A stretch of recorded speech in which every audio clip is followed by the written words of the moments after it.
Hey everybody, thanks for joining us for this episode of the GovCon Video Blog. So in March, the U.S. Department of Labor issued a Notice of Proposed Rulemaking that proposes to make changes to DOL's Davis-Bacon Act regulations. So briefly, the Davis-Bacon Act was enacted in 1931, and its purpose is pretty straightforward. It requires federal contractors to pay what are called prevailing wages to workers on federal construction projects. Now, the U.S. Supreme Court has nicknamed the act the minimum wage law for construction workers. And the goal is to prevent large federal construction projects from acting as a downward force to depress local wages by forcing contractors to at least match local prevailing wages. Now, the Notice of Proposed Rulemaking that the Department of Labor issued in March is 108 pages long and covers more than 50 changes to the Davis-Bacon Act regulations. And those changes cover a wide range of issues, from tinkering with definitions to clarifying flow-down requirements to modifying enforcement provisions. Now, we aren't going to cover many or even most of them here, and we'll leave that for a future webinar or vlog series once the final rule changes are actually adopted. But there are a few proposed changes that could have a significant impact on prevailing wages, and contractors should at least be aware of those changes now. So in this episode, we're going to go over 3 things that government contractors should know about DOL's proposed changes to the Davis-Bacon Act regulations.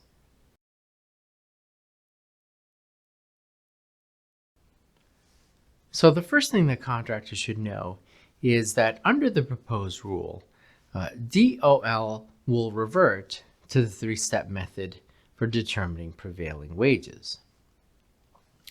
So for nearly 50 years after the Davis-Bacon Act was enacted, the Department of Labor in fact used what it calls the 3-step method to determine a locality's prevailing wages, which again is the minimum that federal contractors have to pay their construction workers.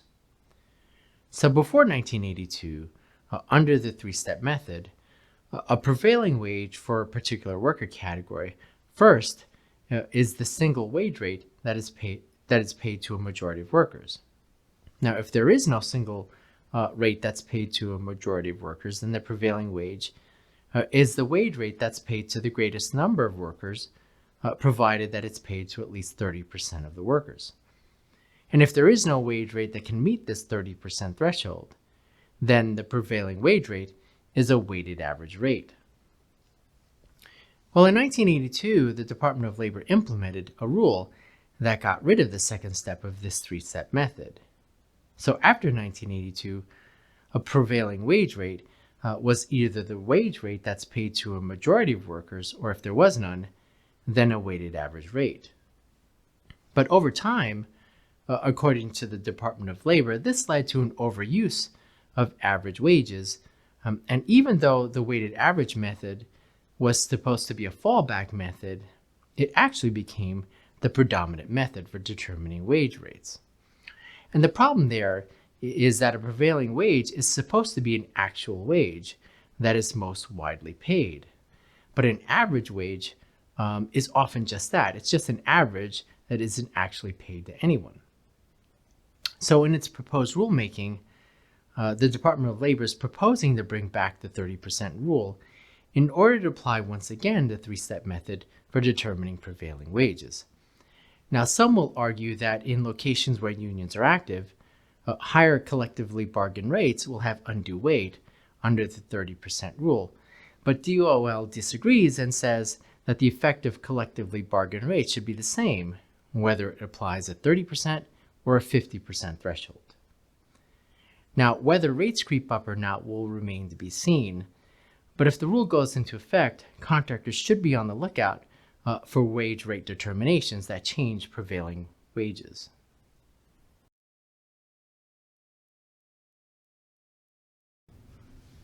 The second thing that government contractors should know is that DOL's proposed changes clarify that prevailing wages set by state or local governments can be used. So under the existing regulations, The Department of Labor can consider state or local prevailing wage rates, but they suggest that any local wage rate determinations must conform to DOL's prevailing wage formulation. While the Department of Labor's proposed changes explicitly permit it to adopt prevailing wage rates that are set by state or local officials, even if the methods used to determine the rates are different than those that were used by the Department of Labor to make its wage rate determinations.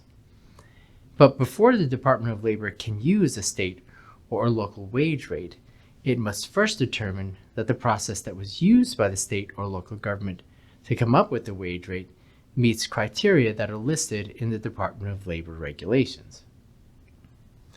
So one last point here. Where the use of local rates can make a difference, and DOL pointed to this in its explanation of the proposed rule changes, is in locations where the Davis-Bacon rates are, for whatever reason, substantially out of date. Well, in those instances, being able to adopt local wage rate determinations that are reliably determined can help fill in the gaps for DOL.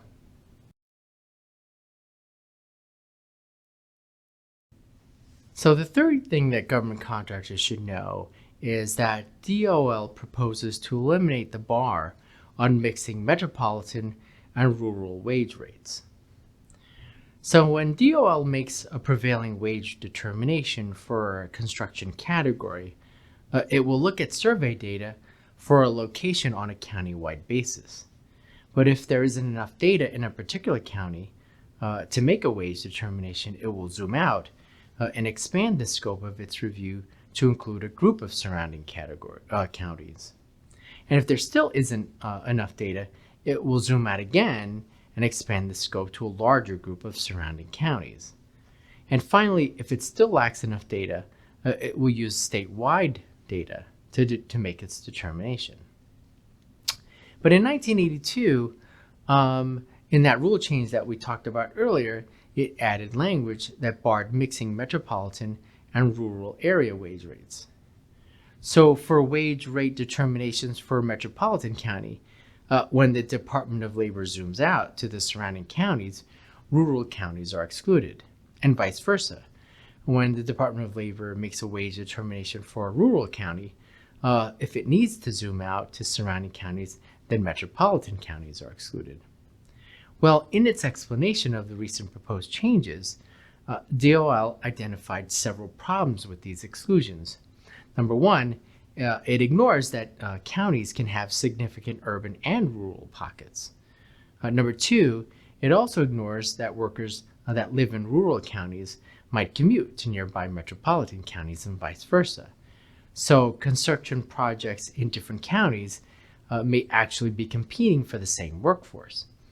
So excluding metropolitan wage rates in rural counties with a highly mobile workforce that earns a good portion of its income in metropolitan areas may act to suppress wages. So the Department of Labor is now considering eliminating the bar against mixing metropolitan and rural county data when it expands its scope to surrounding counties. Now, if that rule change goes into effect, contractors that are located in areas that border mixed neighboring counties are going to have to pay attention to see if DOL's prevailing wage determinations change.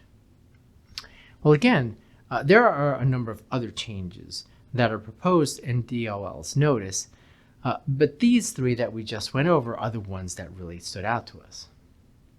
So that's all I have for today's vlog. Thanks for joining us, and we hope you come back for future episodes of the GovCon Video Blog.